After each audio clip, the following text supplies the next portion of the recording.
קהל יקר, ותולע לפני מי אתה עתיד ליתן דין וחשבון לפני מלך מלכי המלכים הקדוש.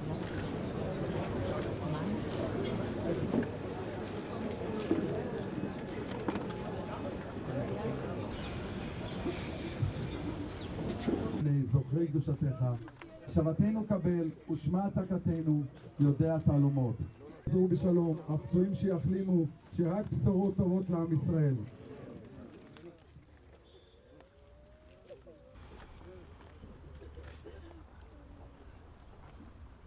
שבא לשיבה פה, יאיר כל חמתו. הוא רחום, יכפר עמו.